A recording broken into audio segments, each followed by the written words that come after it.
আমার কথা তিতো লাগতে পারে, কিন্তু এটা হাকিকাত। আজকে কিছুদিন আগে আবু সিদ্দিক মারা গেল। কোথায় মারা গেল? থানার মধ্যে পুলিশ পিটিয়ে মেরে দিচ্ছে। কোথায় যাচ্ছে দেশ? আইন ব্যবস্থা কোথায়? ডক্টর বাবা সাহেব আম্বেদকর একটা সংবিধান দিয়েছে এই দেশকে চালাবার জন্য, গাইড বুক। সেই গাইড বুককে আজকে ব্রেক করছে কারা? যারা সর্বোচ্চ মাথায় বসে আছে তারা। সাধারণ নাগরিকরা ব্রেক করে নেই। তারা যত মর্যাদা দিচ্ছে সংবিধানকে, কিন্তু সংবিধানকে তাকে তুলে রেখে শিকল দিয়ে বন্দী করে রাখছে কারা? যাদের উচিত সংবিধানকে লাইনে চালানো তারাই। এর জন্য দোষী তারা যেমন, তার থেকে বড় দোষী ভারতের নাগরিক আমরা। আমরা সেই গাফলতির জন্য, আমরা দায়িত্ব কাঁধ থেকে ঝেড়ে ফেলে দিবার জন্য, আমাদের এই অবজ্ঞার জন্য আজকে কিন্তু আমার দেশের সংবিধানের কালো দিন হচ্ছে। আমার দেশের সংবিধানকে ধ্বংস করে দেওয়া হচ্ছে। কয়েকদিন আগে আরজি কর কলেজের একজন ছাত্রী, সে ভবিষ্যৎ তার কি ছিল? তার বড় স্বপ্ন, আমি ডাক্তার হব, আমি লেডি ডাক্তার হয়ে মায়েদের চিকিৎসা করব, পরিবেশ কি বলে বাবাদের চিকিৎসা করব, ভারতীয়দের চিকিৎসা করব। আজকে সেই বোনটার স্বপ্ন চুরমার হলো। শুধু চুরমার নয়, কিছু দরিন্দা তাদেরকে ছিঁড়ে টুকরো টুকরো করেছে, তার ইজ্জত আবরুকে লণ্ঠন করেছে। আজও কোনো বিচার হচ্ছে? এ বিচার হবার নয়। আমি আনিস খানের বাড়িতে দাঁড়িয়ে বলেছিলাম বিচার পাবে না। আজকে আমারও মনে হয়, আমার শুধু নয় 95% ভারতীয়কে জিজ্ঞেস করো, তাদেরও মনে হয় আমাদের এই বোনটা আরজি কলেজের যে মেডিকেল কলেজের ছাত্রী, আমার এই বোনও মনে হয় বিচার পাবে না। কেন? আমরা ভারতীয়। আমাদের বিচার, আমাদের উপরে যারা জুলুম করবে তাদের বিচার হয় না। আমার দেশের সেজে দেশের মধ্যে একদল মানুষ ঢুকে গেছে যারা আদৌ ভারতীয় নয়। তাদের মধ্যে ভারতের প্রেম ভালোবাসা কিছুই নাই। ভারতীয় তো সেই ব্যক্তিটা যে প্রতিটা কদম ফেলার আগে, কাজ করার আগে সংবিধানকে প্রাধান্য দেবে।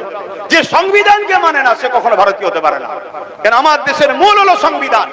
সে যত বড় লাটসা হোক আর যেই হোক, কোন ধর্ম থেকে বিলং করছো ওটা আমার জানার প্রশ্ন নয়। তুমি যদি ভারতীয় হও, তোমার মূল কথা হবে আমার দেশের সংবিধান।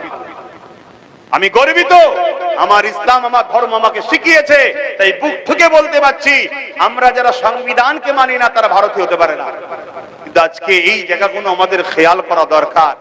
আজকে কিছু বক্তা বক্তব্য দিচ্ছে, এমন উস্কানিমূলক বক্তব্য দিচ্ছে, আমার ভারতের বা আমার বাংলার শান্তির যে ভৌগোলিক পরিস্থিতি আছে এটাকে শান্ত করতে চাইছে।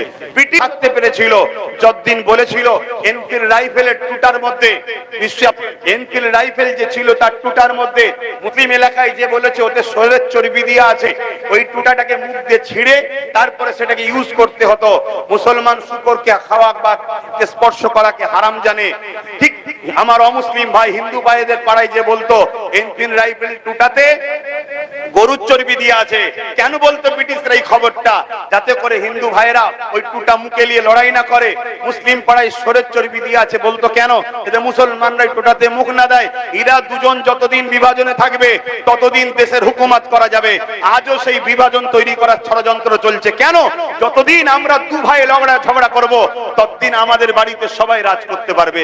এই জায়গায় আমাদের দু ভাইকে ভাবা দরকার যে আমার দেশটা ধ্বংস যাচ্ছে।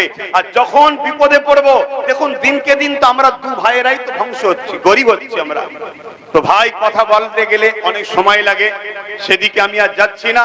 আমি সংক্ষেপ করছি, আপনাদের কাছে অনুরোধ করব এই মহান দিনটায় আসুন আমাদের যার যেখানে যেভাবে ক্ষমতা আছে, যেভাবে প্রচারের মাধ্যম আছে, আমরা একে অপরকে প্রচার করি আমার দেশের সার্বভৌমত্বকে নিরাপদে রাখার জন্য, আমার দেশবাসী যারা সম্প্রীতিতে ভ্রাতৃত্বে বসবাস করতে পারি তার জন্য একে অপরের মেসেজ ছড়ান। এই আশা রেখে এই স্বাধীনতা দিবস 15ই আগস্ট এই দিন আমাদের জন্য খুশি এনেছে, আনন্দ এনেছে। আমাদের বাচ্চার জন্য খুশি আনন্দ যেন যুগ যুগ ধরে আনে, এটা বলেই আমি আমার সংক্ষিপ্ত বক্তব্য এখানে শেষ করছি। ভারতবর্ষ জিন্দাবাদ, ভারতের সংবিধান জিন্দাবাদ। সকলে ভালো থাকেন, সুস্থ থাকুন।